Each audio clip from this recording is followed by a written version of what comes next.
আউযু বিল্লাহি মিনাশ শাইতানির রাজিম। ওয়ামা আদরাকা মাল হুতামা। আপনি কি জানেন পিষ্টকারী কি? নারুল্লাহিল মুকাদা। এটা আল্লাহর প্রজ্বলিত আগুন।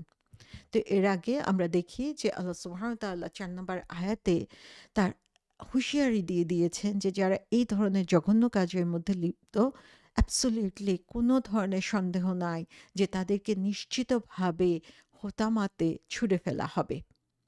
এবং আল্লাহ সুবহানাহু ওয়া তাআলা এখানে বলছেন যে কি তোমাকে এমন ক্লু দিবে, স্লাইটেস্ট ক্লু, যে হোতামা কি জিনিস। এর আরেকটা অর্থ হতে পারে যে তুমি আসলে রিয়েলি কোনোদিন জানতে পারবে না যে হোতামা দিয়ে কি বুঝায়। এখানে ওয়ামা আদরাকা বলা হয়েছে আম, যে নেগেটিভ একটা টোন দিয়ে, যে তুমি কখনোই জানবে না। আসলেই আমরা চিন্তাও তো করতে পারি না, যে যতই আমাদের কাছে বর্ণনা করা হোক জাহান্নামের বর্ণনা, আমরা আসলে চিন্তাও করতে পারি না সেটার যেই বিশালত্ব বা সেটার যে কঠিনত্ব, সেটা আমরা এ আমাদের কল্পনার শক্তিতেও আসে না। তো আল্লাহ সুবহানাহু ওয়া তাআলা বলছেন যে, "তুমি কি এটা কল্পনাও করতে পারো? তোমার সামান্যতম কল্পনাতেও আসবে না যে এটা কত কঠিন হতে পারে। যে তুমি কখনো জানতেই পারবে না যতক্ষণ না সেখানে যাচ্ছ।" আল্লাহ সুবহানাহু ওয়া তাআলা আমাদের সবাইকে হেফাজত করুন। এবং আল্লাহ সুবহানাহু ওয়া তাআলা কোরআনে যখনই এ ধরনের প্রশ্ন করেন, তখনই দেখা যায় যে তার একটা রহস্য আমাদের মধ্যে রেখে দেন, যাতে আমাদের মধ্যে জানার আগ্রহ তৈরি হয়। আমরা এই জিনিসটা সম্পর্কে সতর্ক হই। এবং এখানে আল্লাহ সুবহানাহু ওয়া তাআলা পরবর্তীতে বলে দিয়েছেন যে এটা আসলে কি জিনিস। সো এই হোতামা শব্দটা আরবদের কাছে খুব আনফ্যামিলিয়ার ছিল, অপরিচিত ছিল। যে জাহান্নামের নাম হিসাবে যে এটা তারা জানতো না। এবং তারা মনে করেছিল যে তারা যেহেতু হোতামা বলতে উটের কাজের সাথে অথবা খেজুরের সাথে সেটার মিল আছে, সেটা সে চিন্তা করেছিল। আল্লাহ সুবহানাহু ওয়া তাআলা বলছেন যে তোমরা চিন্তাও করতে পারবা না যে হোতামা বলতে আমি আসলে কি বুঝাতে চাচ্ছি এবং কি আছে সেখানে। এবং আল্লাহ বলছেন এখানে হোতামার পরিচয় দিতে যেয়ে, নারুল্লাহিল মুকাদা। এটা হচ্ছে আল্লাহর প্রজ্বলিত আগুন। নারুল্লাহ, নার মানে হচ্ছে আগুন। এবং আম, নারুল্লাহ মানে হচ্ছে আল্লাহর আগুন। সুবহানাল্লাহ। এখানে আমরা দেখি যে আমরা যখন কোনো জিনিস নাম জানি, যেমন বাইত মানে হচ্ছে ঘর। একটা ঘর বললে সাধারণ জিনিস। আম সেটা গুরুত্বপূর্ণ হতেও পারে, নাও হতে পারে আমাদের কাছে। কিন্তু আমরা যখন বাইতুল্লাহ বলি, তখন ওইটা আল্লাহর ঘর। যখনই এটা আল্লাহর সাথে কানেক্টেড হচ্ছে, সেই সামান্য ঘরটাই হয়ে যাচ্ছে অসামান্য একটা জিনিস। সেরকমভাবে আমরা দেখি নারুল্লাহ, আল্লাহর আগুন। আগুন, আমরা আগুন চিনি, আগুনের ভয়াবহতা জানি, আগুন কি ক্ষতি করতে পারে, আগুনে পোড়া থেকে নিজেকে আমরা বাঁচাতে চাই। কিন্তু সেই আগুনের তীব্রতা কত পরিমাণ বেড়ে যাচ্ছে, সেটা বিশেষত্ব কিভাবে বাড়ছে চিন্তা করেন, যখন সেটাকে নারুল্লাহ বলা হচ্ছে। আল্লাহর আগুন। এই আগুনটাকে আমরা দুনিয়ার কোনো আগুনের সাথে তুলনা করতে পারবো না।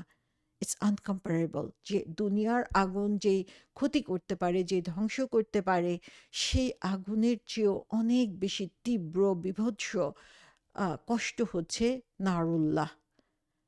সো এখানে আল্লাহ বলছেন, আল্লাহ নিজে পরিচয় দিচ্ছেন যে এটা হচ্ছে আল্লাহর আগুন। আল্লাহ এই আগুনটাকে জ্বালিয়েছেন। এবং নারুল্লাহিল মুকাদা, মুকাদা শব্দটা আর অর্থ হচ্ছে আল মোকাদা দিয়ে বোঝানো হয় যে তেমন একজন যে হচ্ছে আগুন জ্বালিয়েছে এবং সে আগুনটাকে কন্টিনিউয়াসলি জ্বালিয়ে রেখেছে। আওকাদা শব্দটা থেকে এসেছে এই মৌকাদা শব্দটা। আওকাদা শব্দের অর্থ হচ্ছে আগুন জ্বালানো। এবং মৌকাদা থেকে এসেছে তেমন সেই আগুনটা হচ্ছে এমন একটা আগুন, যে আগুনটা হচ্ছে কন্টিনিউয়ালি জ্বলে যাচ্ছে। কন্টিনিউয়াস। আমরা শিখা ওর নির্বাণ দেখি না যে কখনোই জ্বলবে না, আমরা বলি। এই আগুন হচ্ছে সেটার চেয়ে তীব্র, এই আগুন হচ্ছে সেটার চেয়ে চিরন্তন। এবং এটা কখনোই তার আগুন শেষ হয়ে যায় না, গ্যাস শেষ হয়ে যাবে না, এটা কখনো কখনো এটা বন্ধ হয়ে যাবে না। It keeps burning and burning and burning. So এটা হচ্ছে আল্লাহর আগুন। আল্লাহ নিজে এই আগুনকে জ্বালিয়েছেন। So how badly it can like destroy us. আল্লাহ মাফ করুক আমাদেরকে, আমাদের কাউকে যাতে সেখানে যেতে না হয়। এটা আল্লাহর আগুন, যে আগুন আল্লাহ জ্বালিয়েছেন, যে আগুন এটাকে চিরন্তন রাখার ব্যবস্থা আল্লাহ সুবহানাহু ওয়া তাআলা করে দিয়েছেন। This is the only place in the কোরআন যেখানে আল্লাহ সুবহানাহু ওয়া তাআলা আগুনকে ডিরেক্টলি নিজের সাথে কানেক্টেড করেছেন। শুধু আগুন তিনি বলেন নাই, আল্লাহর আগুন। সো আমরা কি চিন্তা করতে পারছি আল্লাহ কি পরিমাণ অসন্তুষ্ট এই লোকগুলোর প্রতি?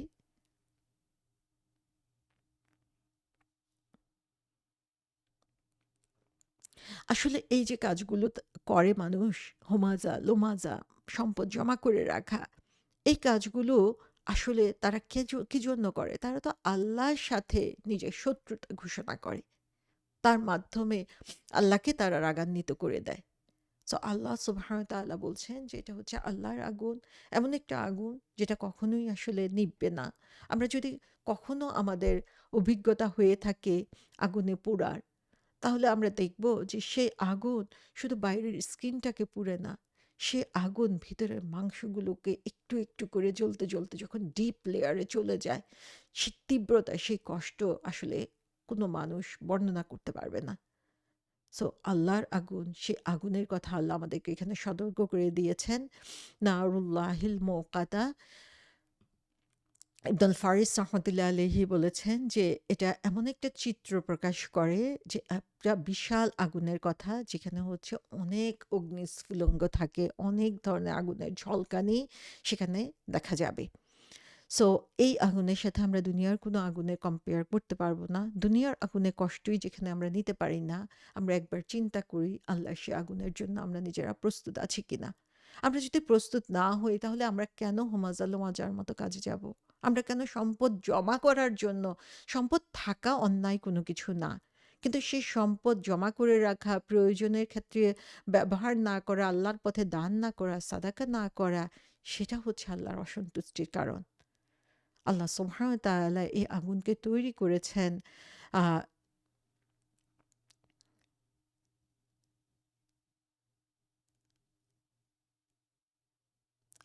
সেই মানুষদের জন্য, যে মানুষরা হচ্ছে এই জঘন্য কাজগুলো দুনিয়াতে প্রতিনিয়ত করে যাচ্ছে, অথচ তারা নিজেদেরকে কত বড়, কত ভালো, কত শ্রেষ্ঠ মনে করে।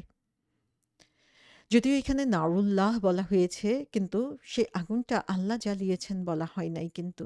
আল্লাহ সুবহানাহু ওয়া তাআলা শুধু তার তীব্রতার প্রতি আমাদেরকে খেয়াল করতে বলছেন। এবং মৌকাদা শব্দটা দিয়ে আল্লাহ সুবহানাহু ওয়া তাআলা বুঝিয়েছেন যে এটা এমনভাবে জ্বলছে যে এটাতে আর কোনো ধরনের পরিবর্তন আসবে না।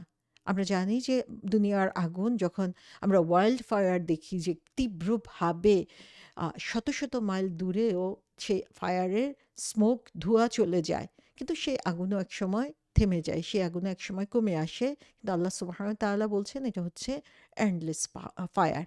সো এখানে যে জিনিসটা আমরা খেয়াল করব সেটা দেখব যে যে মানুষ সেই সম্পদ জমা করে রেখেছিল, তার লোভও ছিল কিন্তু এন্ডলেস। তো তার জন্য সে এন্ডলেস শাস্তির ব্যবস্থা আল্লাহ করে রেখেছেন। তারা জমা করেই গিয়েছে, করেই গিয়েছে, করেই গিয়েছে, এবং কখনোই সেটাতে স্যাটিসফাইড হয় নাই। আরও বাড়াতে চেয়েছে, আরও বেশি চেয়েছে। তাদের অন্তর হচ্ছে অসীম অতৃপ্তিতে ভরা ছিল, যে আরও সম্পদ পাওয়ার জন্য আল্লাহ সুবহানাহু ওয়া তাআলা তাদের জন্য এমন এক আগুনের ব্যবস্থা করেছেন, যে আগুনও হচ্ছে লিমিটলেস। যে অন্তর এই এন্ডলেস লোভ ক্যারি করেছে, সে অন্তরই হচ্ছে সে এন্ডলেস আগুনে জ্বলতে থাকবে। এবং এই আল্লাহ সুবহানাহু ওয়া তাআলা আমরা দেখব যে কোরআনে এমনভাবে কথাগুলোকে উপস্থাপন করেছেন যে যেরকম অপরাধ ঠিক সেরকম শাস্তি আল্লাহ সুবহানাহু ওয়া তাআলা আমাদেরকে জানিয়ে দিচ্ছেন। সো যত সিভিয়ার ক্রাইম হবে তত বেশি সিভিয়ার হবে সেটার পানিশমেন্ট। আল্লাতি তাত্তালিউ আলাল আফিদা, যে এই আগুন শুধু জ্বালাবেই না, আল্লাহ বলছেন যা হৃদয় পর্যন্ত পৌঁছাবে। সো এখানে সে আগুন জ্বলতেই থাকবে, জ্বলতেই থাকবে। আমাদের শরীরের বাইরের থেকে জ্বলতে, জ্বলতে এটা আমাদের হার্ট পর্যন্ত পৌঁছে যাবে। অথবা নিচের থেকে সেই উত্তাপ আসতে, আসতে আমাদের হার্ট পর্যন্ত পৌঁছে যাবে। আল্লাতি তাত্তালিউ আলাল আফিদা। সো তাত্তালিউ শব্দটার অর্থ হচ্ছে যেটা হচ্ছে উপরের দিকে আরোহণ করে। আমরা যখন পাহাড় আরোহণ করি, ক্লাইম্ব করি, রক ক্লাইম্ব করি, সেরকমভাবে হচ্ছে উপরের দিকে আরোহণ করে। সো আল্লাহ সুবহানাহু ওয়া তাআলা বলছেন যে সে আগুনটা তাতালা, তাতালা শব্দটা বলেছেন যে সে আগুনটা উপরের দিকে উঠতে থাকবে। যেমনভাবে সূর্য সানরাইজ যখন হয় তখন সেটাকেও তাতালা বলা হয়ে থাকে, যে সে সূর্য যখন উদয় হয় তখন যখন একটু একটু করে উপরের দিকে উঠতে থাকে, সেরকমভাবে এই আগুনটা উঠতে থাকবে। যারা পাহাড়ে চড়ে, মাউন্টেন ক্লাইম্বার যারা, তাদেরকেও হচ্ছে ইতাতালা বলা হয়ে থাকে, কারণ স্টেপ বাই স্টেপ তারা উপরের দিকে যেতে থাকে। এবং এই যে আগুনের কথা বলা হয়েছে, সে আগুনটা সেম কাজ করবে, step by step continuously repeatedly এটা উপরের দিকে উঠতে থাকবে, আমাদের হার্ট পর্যন্ত, অন্তর পর্যন্ত পৌঁছে যাবে। সো এখানে আমরা দেখি আফইদা শব্দটা ব্যবহার করা হয়েছে। আফইদা শব্দটা এসেছে ফুয়াদ থেকে। ফুয়াদ শব্দটা আমরা বেশ কয়েকবারই কোরআনে দেখতে পাবো, যে ফুয়াদের অর্থ হচ্ছে হার্ট বলে থাকি আমরা, কিন্তু এই ফুয়াদের অর্থ হচ্ছে পিস অফ ফ্লেশ, যে মাংসের টুকরা যেটা, সেই মাংসের টুকরাটা হচ্ছে সেদিন সারাউন্ডেড হবে আগুন দিয়ে। সো এখন যেমন আমরা দেখি যে আমাদের হার্টটা সারাউন্ডেড কি দিয়ে? আমাদের হার্ট সারাউন্ডেড হচ্ছে আমাদের ইমোশন দিয়ে। সেটাই আমাদের হার্টটাকে আসলে তাড়িত করে, যে আমরা যখন খুব ইমোশনাল ফিল করি, সেই ইমোশন আমাদেরকে গাইড করে। আল্লাহ সুবহানাহু ওয়া তাআলা বলছেন এখানে যে এই ফুয়াদ, আফিদা, যে হার্টটা, এই রিয়েল, এটা হচ্ছে রিয়েল হার্ট। সো এই রিয়েল হার্টটাই হচ্ছে সেদিন আগুনের মধ্যে জ্বলতে থাকবে। এবং আমরা আরেকটা জিনিস এখানে দেখি, সেটা হচ্ছে যে এই যে ফুয়াদ, আফিদা, হার্ট পর্যন্ত কেন বলা হয়েছে? যত অন্যায় আমরা দেখি সেই আমাদের ইমোশন থেকে আসে, সেই অন্যায় হচ্ছে আমাদের চাহিদা থেকে আসে। এবং এই যে হোমাজা, লোমাজা, এই কাজগুলো যারা করেছে সেটা কেন করেছে? কারণ তাদের হার্টটা ছিল ইভিল, করাপ্টেড। সো দ্য হোতামা যেটা, সেই হোতামা কি করবে? আমাদের শরীরের যে মাংস, সেই মাংসকে খেয়ে ফেলছে, সেটা আমাদের হাড়কে ক্রাশ করছে এবং আমাদের বডিকে আউট অফ শেপ করে দিচ্ছে, এবং তারপরে সেটা আমাদের হার্ট পর্যন্ত পৌঁছে যাচ্ছে। সো এটা ক্লাইম্ব করবে, একটু একটু করে বাড়তে বাড়তে আমাদের অন্তর পর্যন্ত যাচ্ছে। কোরআনে আমরা দেখি যে সাধারণত কল্ব শব্দটা ব্যবহার করা হয়ে থাকে হার্টের জন্য, কিন্তু এখানে আমরা দেখি ফুয়াদ শব্দটা ব্যবহার করা হয়েছে। সেই ফুয়াদ বলতে এটা বোঝানো হয়ে থাকে যে এটা হচ্ছে এমন একটা হার্ট যেটা হচ্ছে ইন্টেন্সলি এঙ্গেজড হয়ে আছে, ওভারহেলমড হয়ে আছে স্ট্রং ইমোশন দিয়ে। রাগ, ভয়, ভালোবাসা, দুঃখ, কষ্ট, হিংসা, এগুলোই হচ্ছে আমাদের হার্টটাকে আসলে পরিচালিত করছে। যখন এই হার্টটা, এই ইমোশন যেটাই ইন্টেন্স হবে, সেটাই আমাদেরকে সেদিকে পরিচালিত করে, এবং সে কারণে এখানে আল্লাহ ফুয়াদ, আফিদার কথা বলেছেন। সো আল্লাহ সুবহানাহু ওয়া তাআলা এই শব্দটা চয়েস করে এখানে শব্দটা সিলেক্ট করে আমাদেরকে দেখিয়ে দিচ্ছেন যে এই হার্টটা হচ্ছে আমাদের লিটারাল এবং ফিগারেটিভ দুইটা হার্টই। এবং এখানে কেন স্পেসিফিক্যালি হার্টের কথা বলা হয়েছে? কারণ এই হাড়, আমরা আমাদের এই হুমাজা এবং লুমাজা, আমাদের এই সম্পদের প্রাচুর্য দিয়ে মানুষের অন্তরে যে আঘাত করি। সো তারা এই অন্তরের মধ্যেই সম্পদের প্রতি ভালোবাসা লালন করেছিল, সে কারণে সে অন্তরটা যে এফেক্টেড হচ্ছে। সো এখানে হার্টটাই আমরা দেখি রিয়েল ক্রিমিনাল। আমরা অবশ্যই মুখ দিয়ে হার্টফুল কথা বলি, চোখ দিয়ে আমরা মানুষকে বিভিন্নভাবে নিগৃহীত করার জন্য চেষ্টা করি, কিন্তু সমস্ত কিছুই হচ্ছে আমাদের হার্টের ম্যানিফেস্টেশন, এক্সটার্নাল ম্যানিফেস্টেশন। অন্তর যেটা লালন করে, আমার শরীর সেটাকে এক্সপ্রেস করে। সো পানিশমেন্টটা যাচ্ছে সোর্সের দিকে। সো যেখানে ক্রাইমের যে রুটটা ছিল, সেই ক্রাইমের জায়গাতে আল্লাহ সুবহানাহু ওয়া তাআলা শাস্তিটাকে পৌঁছিয়ে দিয়েছেন। সো এখানে আমরা একটু চিন্তা করি যে যখন হোতামা বলা হয়েছে, তখন আমরা যে দৃশ্যটা আমরা দেখতে পেয়েছি সেটা হচ্ছে এটা একটা ক্রাশার, যেটা হচ্ছে এমনভাবে চাপ দেয়, যেটা হচ্ছে চাপ দিয়ে গুঁড়ো গুঁড়ো করে ফেলে। সো যখন ক্রাশ দেওয়া হচ্ছে, তখন সেই ক্রাশারটা কি হচ্ছে, যে তাকে চাপ দিয়ে গুঁড়ো করছে। সো আমরা মনে করি যে তখন মানুষের অবস্থান কোথায়? সে নিচে আছে এবং উপর থেকে ক্রাশার দিয়ে তাকে ক্রাশ করা হচ্ছে। আবার এখানে আমরা দেখি যখন আগুনের কথা বলা হচ্ছে, তখন আল্লাহ সুবহানাহু ওয়া তাআলা বলছেন সে নারুল্লাহ হচ্ছে নিচের থেকে আস্তে আস্তে উপরে আসছে। তাহলে এই যে ক্রিমিনাল যারা, তাদেরকে আল্লাহ সুবহানাহু ওয়া তাআলা যে শাস্তিটা দিচ্ছেন, এই শাস্তিটা হচ্ছে তারা এই দুই দিক থেকে ট্র্যাপড হয়ে গিয়েছে। উপর থেকে তাদেরকে ক্রাশ করা হচ্ছে, নিচের থেকেও তাদেরকে ক্রাশ করা হচ্ছে, এবং ২ দিক থেকে ক্রাশ করে তাকে তার শাস্তিটাকে তার হার্ট পর্যন্ত নিয়ে যাওয়া হচ্ছে। অর্থাৎ কোর লেভেল পর্যন্ত সেই শাস্তিটা পৌঁছে যাচ্ছে। সো আল্লাহ সুবহানাহু ওয়া তাআলা এখানে আমাদের জন্য আসলে খুব ইম্পোর্টেন্ট কিছু লেসন দিয়ে দিচ্ছেন যে প্রত্যেকটা মানুষ যাকে আমি কষ্ট দিয়েছি, যাকে আমি কষ্ট দেই, প্রত্যেকটা হার্ট, যে হার্টটা রক্তাক্ত হয়েছে, যে হৃদয় রক্তাক্ত হয়েছে, প্রত্যেকটা মানুষ যার সম্মানকে আমি নষ্ট করেছি, আমি তার কষ্টকে বুঝতে পারি নাই। তুমি যদি এই কষ্টটা বুঝতে, তাহলে তুমি জানতে যে তুমি আসলে কি করছো, এবং তুমি তাহলে সেটা করতে না। কিন্তু অন দ্য ডে, যেদিন সমস্ত কিছুর হিসাব দেওয়া হবে, সেদিন তুমি এটা ফিল করবে। যত কষ্ট তুমি অন্যদেরকে দিয়েছ, সমস্ত কিছু একত্রিত হয়ে তুমি সেই হোতামার মধ্যে ক্রাশড হবে, সে আগুন তোমার অন্তরকে জ্বালিয়ে দিবে। তখন তুমি বুঝতে পারবে। কিন্তু সেই বোঝাটা হচ্ছে চিরন্তন কালের জন্য। তুমি অল্প সময়ের জন্য এখানে মানুষকে কষ্ট দিয়েছ, সেই শাস্তিটা তুমি পাবে চিরন্তন। তোমার অন্তর চিরন্তন, তাদের অন্তর যেভাবে ভেঙে গিয়েছে, তাদের অন্তর যেভাবে কষ্টে জ্বলে পড়ে গিয়েছে, তোমার অন্তর আগুন দিয়ে সেভাবে জ্বলে পড়বে। সুবহানাল্লাহ! কত কঠিনভাবে আল্লাহ সুবহানাহু ওয়া তাআলা আমাদেরকে সতর্ক করে দিয়েছেন যে এই আগুন আমাদের হাত পাকে জ্বালাবে, আমাদের শরীরকে জ্বালাবে, আমাদের হাড়কে চূর্ণ বিচূর্ণ করে সেটা আমাদের অন্তর পর্যন্ত পৌঁছে যাবে। আল্লাহ সুবহানাহু ওয়া তাআলা এই শরীরটাকে আমাদের প্রোটেক্টেড করেছেন আমাদের শক্তিশালী বোনসগুলা দিয়ে, হাড়গুলা দিয়ে। আমরা দেখি যে আমাদের হার্টকে আল্লাহ সুবহানাহু ওয়া তাআলা এমনভাবে প্রোটেক্টেড করেছেন যে রিব কেজ, অনেকগুলো হাড় একসাথে হয়ে খাঁচার মতো তৈরি করে তারপরে এই রিব কেজটাকে আল্লাহ সুবহানাহু ওয়া তাআলা সংরক্ষিত করে রেখেছেন। এই হৃদয়টাকে, এই হার্টটাকে। কিন্তু সেই হোতামা এই সমস্ত কিছুকে চূর্ণ বিচূর্ণ করে সেদিন সেখানে পৌঁছে যাবে। ফুয়াদ দিয়ে বোঝানো হয় ইনারমোস্ট হার্ট। সো সেখানেই হচ্ছে মানুষ সবচেয়ে বেশি কষ্ট অনুভব করে থাকে। এই আগুন যখন মানুষকে সে হার্ট পর্যন্ত জ্বালিয়ে দিবে, মানুষ সেখানে মারা যাওয়ার কথা। কিন্তু আল্লাহ সুবহানাহু ওয়া তাআলা বলছেন এটা একটা কন্টিনিউয়াস প্রসেস। এটা চলতেই থাকবে। যখন সমস্ত কিছু ক্রাশ হয়ে যাবে, অন্তরটা জ্বলে যাবে, তখন সেখানে আবারও আল্লাহ সেটাকে নতুন করে তৈরি করবেন। আবার নতুন করে সেই ক্রাশ হওয়া, সেই জ্বালানো শুরু হয়ে যাবে। সো সেখান থেকে মুক্তি পাওয়ার আমাদের কোনো সুযোগ নাই। কোনো উপায় নাই সেখান থেকে বের হয়ে আসার। আল্লাহ সুবহানাহু ওয়া তাআলা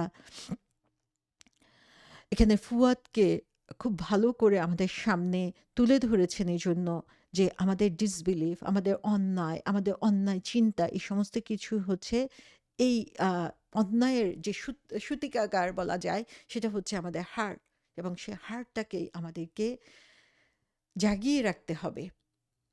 আল্লাহ সুবহানাহু ওয়া তাআলা সূরা আল আলায় বলেছেন, সুম্মা লা ইয়ামুতু ফিহা ওয়া লা ইয়াহইয়া।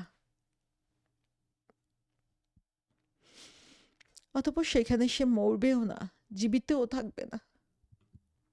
কি কঠিন অবস্থার মধ্যে আল্লাহ সুবহানাহু ওয়া তাআলা সেদিন আমাদেরকে রাখবেন, যে ব্যাপারে তিনি আমাদেরকে আগেই সতর্ক করে দিয়েছেন।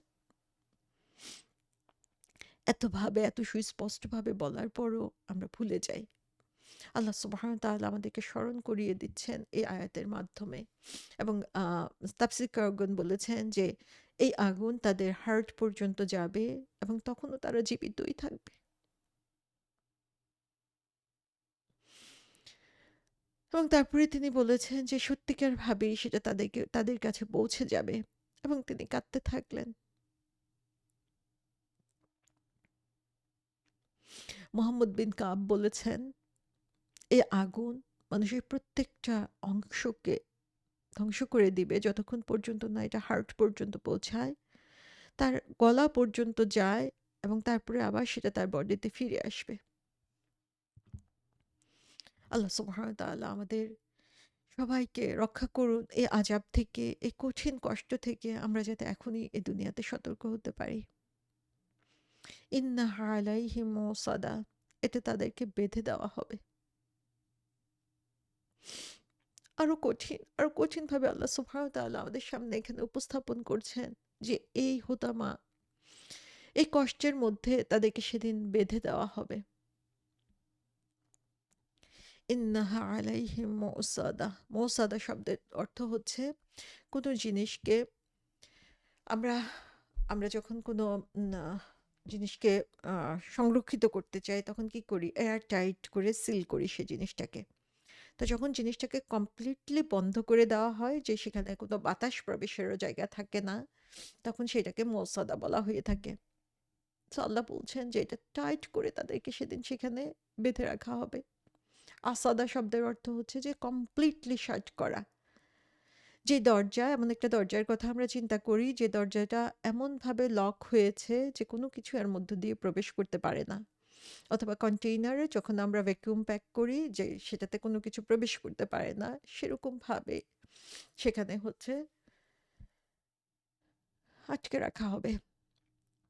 সো আমরা একটু চিন্তা করি, সেটাকে উপর থেকে ক্রাশ করা হবে, নিচে থেকে আগুন উপরে উঠে আসছে এবং এটা চারদিক থেকে এমনভাবে সিল করা, সেখান থেকে কোনো কিছু ঢুকারও সুযোগ নাই, বের হওয়ারও সুযোগ নাই। সেখানে কোনো গ্যাপ নাই, কোনো ওপেনিং নাই, কোনো জায়গা নাই নড়াচড়ার জন্য, কোনো জায়গা নাই মুক্তি পাওয়ার। আমরা দুনিয়ায় ক্লস্ট্রোফোবিয়ায় ভুগি। আমরা ভাবি কোন বদ্ধ জায়গায় গেলে দম বন্ধ হয়ে আসে। কিভাবে আমরা সেখানে টিকব? সেই জায়গাটা হবে এরকম সাফোকেটিং, যেখানে কোনো ধরনের বাতাস নাই, কোনো কিছু নাই, যেখানে আমাকে একটুখানি শান্তি দিতে পারবে। আল্লাহ সুবহানাহু ওয়া তাআলা কেন এই স্পেসিফিক পানিশমেন্টের কথা বলেছেন?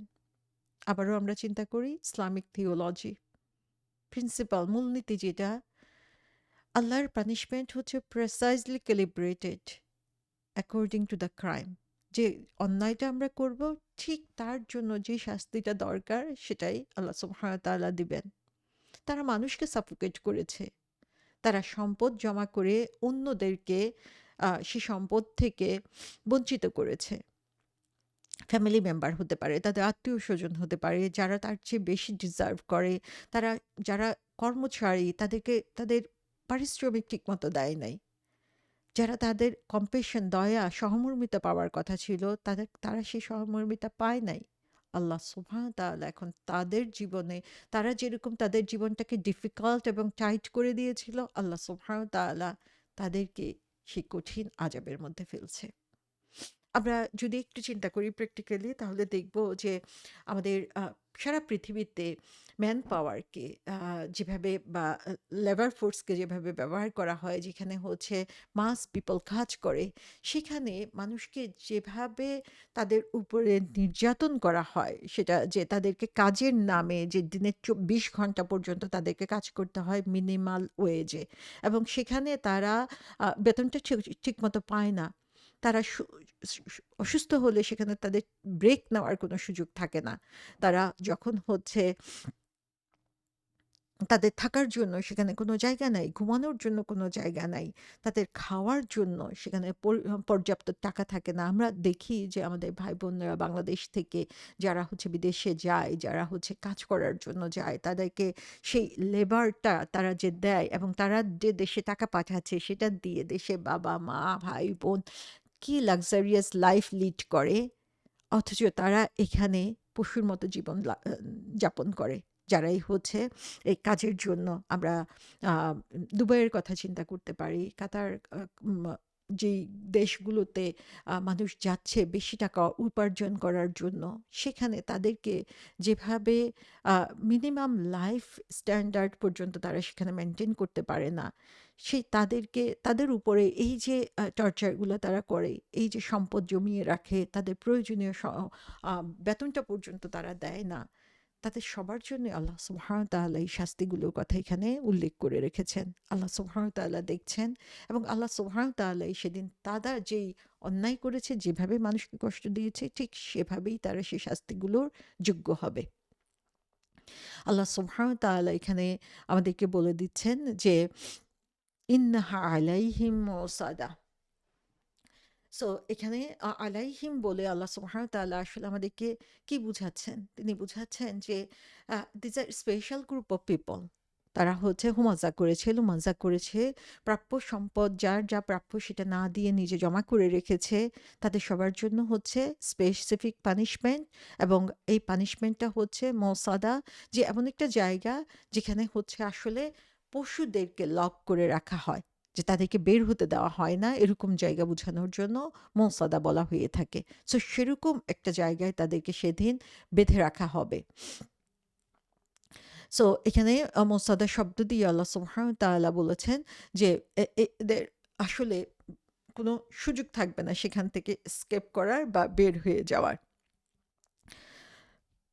যদিও আমরা জানি যে জাহান্নামের উপরে একটা জায়গা থাকবে, যে জায়গাটা উপরের দিকে ওপেন থাকবে। কিন্তু এটা হচ্ছে মৌসাদা বলতে আল্লাহ সুবহানাহু ওয়া তাআলা বুঝাচ্ছেন যে এটা এত বেশি উপরে থাকবে, এত বেশি দূরত্ব থাকবে যে এটা তাদের আউট অফ রিচ থাকবে, এবং এর কারণে তাদের হতাশা এবং কষ্ট আরো বাড়বে। যে আমরা যখন দেখি যে না একটা এস্কেপের একটু রাস্তা আছে, কিন্তু সেই রাস্তাটা বিয়ন্ড মাই অ্যাবিলিটি, তখন হচ্ছে হতাশা আরো বেশি, কষ্ট আরো বেশি বেড়ে যায়। সো এই জিনিসটা তাদের একদিক থেকে হচ্ছে তারা ফিজিক্যালি পেইনের মধ্যে থাকবে, আরেকদিকে তারা হচ্ছে মেন্টাল পেইনের মধ্যে, মেন্টাল সাইকোলজিক্যাল পানিশমেন্টও তাদেরকে এর মাধ্যমে দেওয়া হবে। সূরা হজে বলা হয়েছে তারা যখনই যন্ত্রণায় অতিষ্ঠ হয়ে জাহান্নাম থেকে বের হতে চাইবে, তখনই তাদেরকে তাতে ফিরিয়ে দেওয়া হবে, বলা হবে দহন শাস্তি আস্বাদন করো।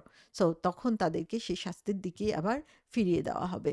সূরা বালাদে বলা হয়েছে আলাইহিম নারুম মুসাদা, যে তারা অগ্নি পরিবেষ্টিত অবস্থায় বন্দী থাকবে।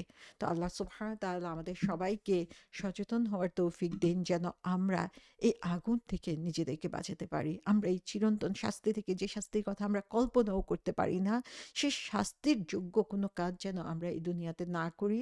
আমরা আমাদের সম্পদ, আমাদের মুখ, আমাদের বডিলি এক্সপ্রেশন সমস্ত কিছু দিয়ে নিজেকে সংযত রাখার চেষ্টা করব আল্লাহ সুবহানাহু ওয়া তাআলার সন্তুষ্টি লাভের উদ্দেশ্যে।